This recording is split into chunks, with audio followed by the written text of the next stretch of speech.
Um dos ministros do Supremo Tribunal Federal deu uma resposta que, se levada ao pé da letra, acabaria inocentando todos os acusados pela suposta tentativa de golpe. Eu não estou falando de Luiz Fux e suas perguntas destruidoras de narrativas durante os depoimentos dos acusados. Eu não estou falando de André Mendonça e sua defesa do direito de se duvidar nesse país.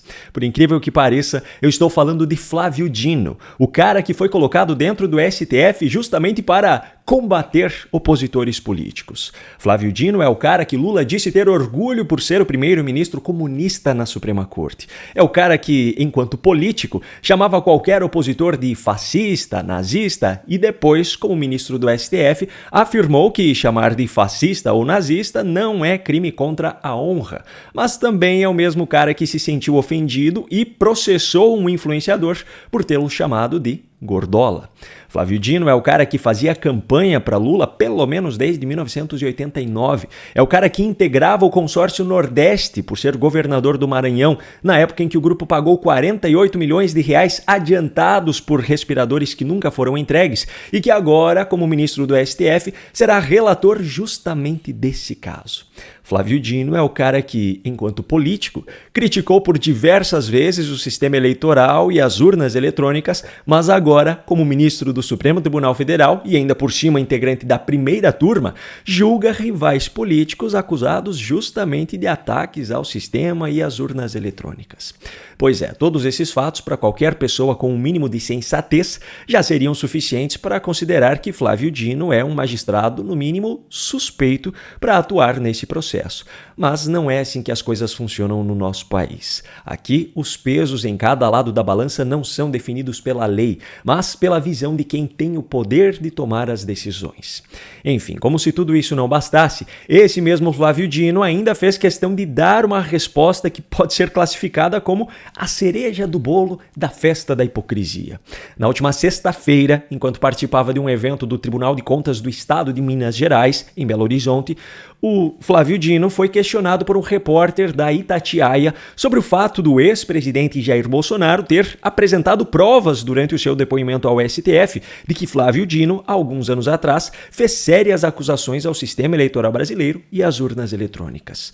Aqui eu abro um parêntese para lembrar o seguinte: essas provas seriam apresentadas em vídeo pelo ex-presidente Jair Bolsonaro durante o seu depoimento, que aconteceu na última terça-feira. Mas o personagem onipresente desse inquérito, o ministro Alexandre de Moraes, não o autorizou. Por conta disso, o que o ex-presidente fez foi ler a transcrição das declarações de Flávio Dino. Pois bem, voltando aqui à pergunta feita pelo repórter da Itatiaia, a resposta de Flávio Dino foi essa. A única resposta possível é essa. É algo que fez parte de um outro momento da minha vida no passado.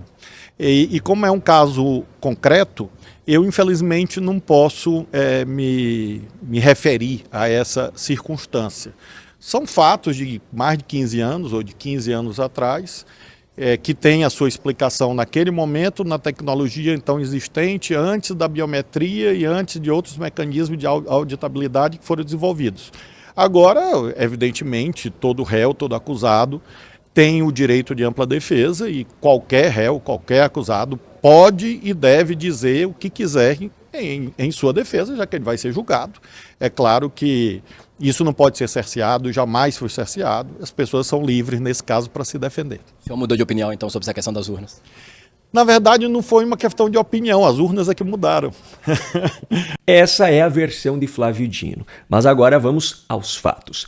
Primeiro, essa fase da vida de Flávio Dino não se encerrou há 15 anos. Há publicações feitas por ele em seu perfil no antigo Twitter e até hoje presentes na rede social com data de novembro de 2013, ou seja, menos de 12 anos atrás. Segundo, o argumento de que foram as urnas que mudaram e não a opinião dele é falso, pois apesar de terem sido adotadas medidas para coibir parte dos problemas apontados por Flávio Dino no passado, como foi o caso da adoção do sistema biométrico para a identificação do eleitor, nem todas as críticas feitas por ele naquela fase da sua vida deixariam de ser feitas hoje se ele fosse uma pessoa coerente. Em maio de 2012, por exemplo, ele repostou uma publicação de um usuário que questionou se uma pessoa-chave que controla as urnas eletrônicas quisesse alterar o resultado. É possível? Flávio Dino afirmou: sim, facilmente. Isso é uma coisa que até hoje não tem solução. Como disse o ilustríssimo Dr. Sebastião Coelho em uma live recente em que ele participou aqui no canal, não se trata de não confiar nas máquinas, mas de não confiar nas pessoas que estão por trás delas. Para resolver essa desconfiança que grande parte da população brasileira tem, a impressão do voto e a contagem pública seriam essenciais. No entanto, a maioria dos atuais ministros do STF lutam arduamente contra qualquer possibilidade de que isso seja implantado. A impressão do voto chegou a ser aprovada pelo Congresso Nacional por 2 vezes ao longo dos últimos 16 anos e foi derrubada pelo STF por 2 vezes, isso quando sua composição ainda nem era tão política como é hoje. Enfim, o ponto-chave aqui é: parte das acusações feitas por Flávio Dino no passado não foram solucionadas por mudanças no sistema, então o argumento dele de que não mudou de opinião é falso. Agora, o terceiro ponto. É sério que Flávio Dino considera como um argumento válido a afirmação de que isso fez parte de um outro momento da vida dele no passado? É sério que ele acha que faz sentido que hoje ele julgue pessoas pela prática de supostos crimes, que na verdade não são, de acordo com a legislação brasileira, mas de supostos crimes que ele próprio já praticou alguns anos atrás? Se o que foi feito no passado não importa para o presente, então é muito simples. As acusações que são feitas contra todos os acusados da suposta tentativa de golpe são de coisas praticadas no passado. Um passado mais recente quando comparado ao mencionado por Flávio Dino, mas não deixa de ser passado. Se o argumento do ministro é válido, então bastaria as defesas dos acusados alegarem que tais práticas fizeram parte de um outro momento da vida dos acusados. Pronto, resolvido. Da mesma forma, as piadas feitas pelo humorista Léo Lins em um show em 2022 não poderiam fazê-lo ser condenado a 8 anos de prisão, afinal, foram feitas no passado, em outro momento da vida dele.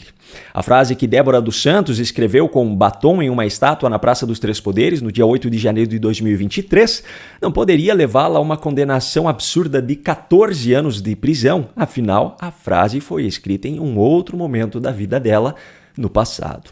E sabe o que torna tudo isso ainda mais ridículo? Esse mesmo princípio poderia ser aplicado a assassinos, estupradores, ladrões, corruptos, etc. Mas não, eu não fiz isso. Eu citei apenas 3 exemplos aqui e esses 3 exemplos têm uma coisa em comum. Nenhuma das pessoas acusadas ou condenadas praticou os crimes pelos quais foram ou estão sendo julgados. Todos esses casos são embasados em narrativas militantes. Então o argumento ridículo de Flávio Dino, na verdade, serviria apenas para trazer um pouco de justiça em meio a tanta perseguição. No entanto, como eu falei lá no começo, não é assim que as coisas funcionam no nosso país. Aqui, os pesos em cada lado da balança não são definidos pela lei, mas pela visão de quem tem o poder de tomar as decisões. E em vez de darem exemplo de caráter, de coerência, que é o mínimo que se espera de autoridades que ocupam esse tipo de cargo, o exemplo que essas pessoas dão é justamente o contrário.